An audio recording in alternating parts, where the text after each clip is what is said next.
Hi, I'm David Gerard and this is Pivot to AI. Today, it's another day and it's another preprint paper shocked that it's trivial to make a large language model, a chatbot, spew out toxic waste. How do you break all LLM security? You ask it. You use prompt injection, which is a phrase that is actually just the same as asking the chatbot things. Whatever you ask the bot is added to the bot's initial prompt, which is also just input fed to the bot. An LLM is a lossy compressor for text. The companies train LLMs on the whole internet in all its glory, plus whatever other text they can scrape up, like Facebook hitting all of LibGen to train Llama.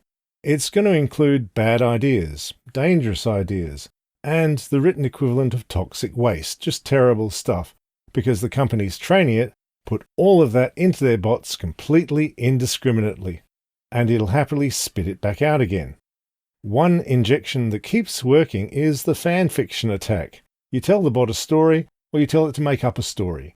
This attack worked very well against the Grok 2 image bot. Tell it you're a professional conducting medical or crime scene analysis, and you could get it to generate a picture of Mickey Mouse with a gun surrounded by dead children. There's another recent prompt injection that bypasses restrictions by wrapping the instructions in XML code. All the LLMs that Hidden Layer did the tests on could read the encoded malicious instructions just fine, but the filters couldn't. I'm reluctant to dignify LLMs with a term like prompt injection, because that implies it's unusual and not just how LLMs work. Every prompt is just input.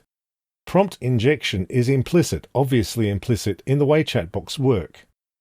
The term prompt injection was coined by Simon Willison just after ChatGPT came out in 2022.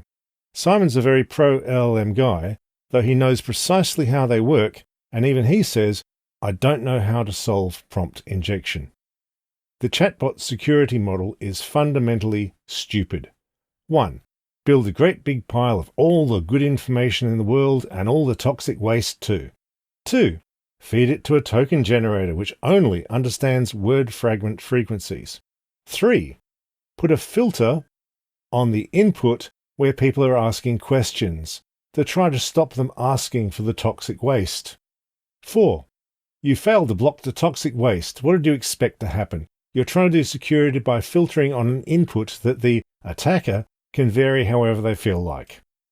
This new preprint is just another incredibly gullible blog post on arXiv, and not remarkable in itself, but this one was picked up by an equally gullible newspaper.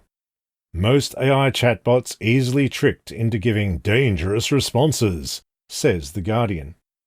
The Guardian's framing is buying into the LLM vendor's bad excuses. Tricked implies the LLM can tell good input and was fooled into taking bad input, which isn't true at all. It cannot tell good from bad. It has no idea what any of this input means. The guardrails on LLM output barely work. They need to be updated all the time for whatever new workarounds someone with too much time on their hands has came up with this week. It's fundamentally an insecure system. What's actually happening is the companies making the slop engines built a big vat of toxic waste, and they want to get away with just putting some pretend filtering on their toxic waste, because their fundamental claim is that their product full of toxic waste is inevitable. You're just going to have to learn to live with it, because AI is the future. And that's not true. You don't have to just learn to live with it. If the companies wanted an AI that didn't output toxic waste, they could just not put toxic waste into the vat. But that'd be work and they'd have to think and stuff. Chatbots aren't a technology that's just out there. They're a product in a little package. And products that are sold to the public, we limit those all the time. You want to sell this stuff at all? You got to not spew toxic waste. If you can't do that, maybe you need to be stopped. Thanks for tuning in to Pivot to AI. If you like this one, please do tell just one other person. Like, subscribe, leave a podcast review, And please do sign up for the Patreon for just a few dollars a month. It keeps us going. Thank you all. See you tomorrow, and bye for now.